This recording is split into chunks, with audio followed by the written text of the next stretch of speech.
गेहूँ हो गई बंद, और रिफाइन जो मिलत था तवन वो बंद हो गई, और नून मिलत था तवन, और बाँचल बच्चा और वो बंद होके वाला बा।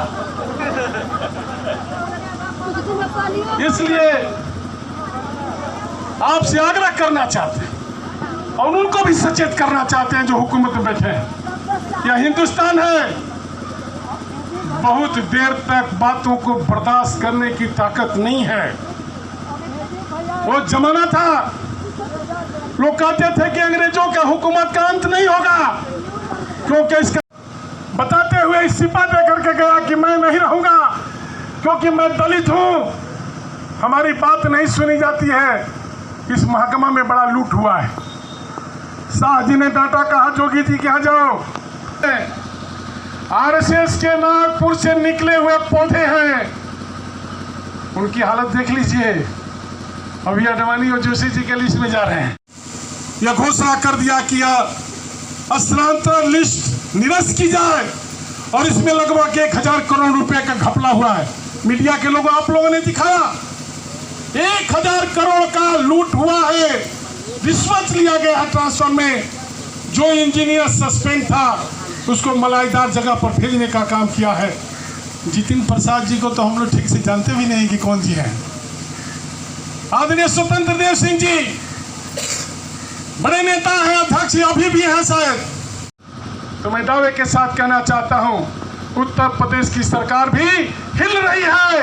मैं फिर घोषणा करके जाना चाहता हूं, अगर खेत की सिंचाई का इंतजाम नहीं हुआ, अगर हमारी माताओं बहनों का पेंशन का इंतजाम हुआ, अस्पताल में दवाई का इंतजाम नहीं हुआ, तो उत्तर प्रदेश के विधानसभा के चुनाव भी 2024 में कराना पड़ेगा, क्योंकि जनता सड़क पर उतरने वाली। अब जनता चुप नहीं रहेगी। पानी नाक के ऊपर जा रहा है, कोई अपना जान देना नहीं चाहता है। सुधर जाए लोग, जिनके हाथ में हुकूमत है। हमारे खेती का इंतजाम करें, हमारे पढ़ाई का इंतजाम करने का काम किया था। फिर एक जमाना आया, इंदिरा गांधी का जमाना, कांग्रेस से कम नहीं था। तब हमारे नेता जयप्रकाश नारायण जी ने संपूर्ण क्रांति का नारा देने का काम किया। लोग कहते थे इंदिरा गांधी को कैसे कोई हटा देगा। बधाई देना चाहता हूं आपके माटी को। कभी एक ही जिला था बलिया और बनारस और चंदौली, यहीं के लोग बंधुराज नारायण जी थे जिन्होंने इंदिरा गांधी को कोर्ट में भी हराया और वोट में भी हराने का काम किया। लोग कहते हैं भाजपा नहीं जाएगी। भाजपा अगर नहीं सुधरी, भाजपा ने अगर अत्याचार जुर्म बंद नहीं किया, महंगाई पर रोक नहीं लगाया, गरीबों के सवाल पर कलम नहीं चलाया, तो दावे के साथ कहना चाहता हूं माननीय विधायक जी, अगर तिगड़म करके 24 में आने की कोशिश करेंगे तो हिंदुस्तान श्रीलंका हो जाएगा। यही जनता मोदी जी और शाह जी और जोगी जी के घर में जाकर के बैठ जाएगी और ये लोगों को विदेश भागना पड़ेगा। मंत्री जी आज यहाँ आए हैं विधानसभा, सदराजा विधानसभा में प्रथम बूथ पर, क्या कार्यक्रम है? समाजवादी पार्टी के राष्ट्रीय अध्यक्ष माननीय अखिलेश यादव जी ने भारतीय जनता पार्टी को पूरे हिंदुस्तान में हराने के लिए पूरे हिंदुस्तान में सदस्यता अभियान चलाने का आह्वान किया। उसी कड़ी में आज हम लोग अपने नेता माननीय मनोज सिंह जी के निर्देश पर इनके गांव के, इनके इलाके के, इनके क्षेत्र के, इनके विधानसभा के पहले बूथ पर आकर के लोगों का अभिनंदन स्वागत करने का काम किया गया है और समाजवादी पार्टी से जुड़ने के लिए आग्रह किया गया है। क्योंकि हम यह मान के चलते हैं कि भारतीय जनता पार्टी को हराने के लिए बूथ स्तर पर मजबूती से काम करना होगा। हम लोग चुनाव जीते हुआ इसलिए हार गए कि बूथ पर हमारे लोग जो काम कर रहे थे उनको डराया गया, मशीनें गड़बड़ करी गई, कर्मचारियों ने गड़बड़ करने का काम किया। ये सब पर रोक लगाने के लिए बूथ स्तर पर मजबूत संगठन बनाने के लिए कम से कम हर बूथ पर 100 लोगों को हम लोग सदस्य बनाएंगे और समाजवादी पार्टी की सरकार 2024 में बनेगी। देश में प्रधानमंत्री कौन होगा ये तो हम नहीं जानते, लेकिन जो भी होगा माननीय अखिलेश यादव जी के इशारे पर होगा। अभी आप गरीब किसान की बातें आपने की है यहाँ पे, कितना मिला जुला असर मिल रहा है देखने को? गांव में आप जा रहे हैं, क्या लग रहा है? आप देख रहे हैं हम लोग जहाँ पर आए हुए हैं, कोई साधन दे के हम लोगों ने नहीं बुलाया है। कम से कम 500 लोग यहाँ बैठे हुए हैं, 250-300 तो हमारी माताएं बहनें बैठी हुई हैं। क्या आपको ये महसूस नहीं हो रहा है कि भारतीय जनता पार्टी की हुकूमत से लोग उबे हुए हैं? जहाँ खेत सूखा हुआ है, जहाँ अस्पतालों में दवाई नहीं है, जहाँ पर लोगों के घर में बिजली नहीं है, यही भारतीय जनता पार्टी के मुख्यमंत्री जोगी जी जगह जगह घूम के बोल रहे हैं, शहर में 24 घंटा, तहसील में 20 घंटा और गांव में 18 घंटा। आप बताइए, आप तो पत्रकार साथी हैं, कौन शहर है जहां 24 घंटा बिजली है? कौन तहसील है जहां 18 घंटा 20 घंटा बिजली है? तो ये झूठ बोलने वाले लोग जनता की मूलभूत समस्याओं से लोगों को भटकाना चाहते हैं। मैं जो हमारे नौजवान अभी 75वां वर्षगांठ मना रहे थे आज़ादी का, तब तिरंगा लेकर के सड़क पर घूम रहे थे, मन बहुत उत्साहित था, मन बहुत गदगद था, लेकिन अंदर ही अंदर डर लग रहा था कि यह नौजवान जो सड़क पर तिरंगा झंडा लेके घूम रहा है, जब इसके हाथ को रोजगार देने का इंतजाम सरकार नहीं करेगी, नौकरी का इंतजाम नहीं करेगी, दवाई का इंतजाम नहीं करेगी, भगवान न करें कभी ऐसा दिन आ जाए कि इस तिरंगे झंडे को सर पर बांध करके उसी डंडे से हुकूमत करने वालों को देश से भगाने का। हम ये नहीं कह रहे हैं, आपकी अर्थव्यवस्था कह रही है, आपकी जो सीमाएं हैं इतनी असुरक्षित है वो कह रही है।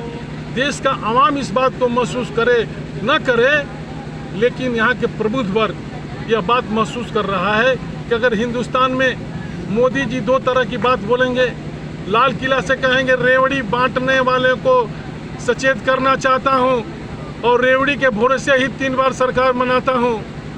अगर यह भाषा में फर्क नहीं करेंगे, रेवड़ी जितना इन लोगों ने बांटने का काम किया है, इस पर ब्रेक लगाए न लगे। हम तो इंतजाम करना चाहते हैं, हम तो कानून बना के मदद करना। जिस तरह हमारे नेता ने कानून बनाया, समाजवादी पेंशन दिया माताओं बहनों को, कानून बना करके महिलाओं की मदद कीजिए, किसानों की मदद कीजिए।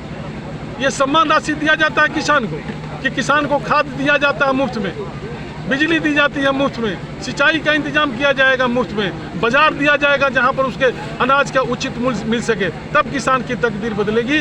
खैरात बांटने वाले लोग अगर नहीं रुके तो ये सही आपने कहा है, हिंदुस्तान श्रीलंका बन जाएगा और मोदी जी शाह जी को देश छोड़ के जाना। आपने कहा 2024 में विधानसभा का भी चुनाव साथ होगा लोकसभा का, कैसे होगा आप?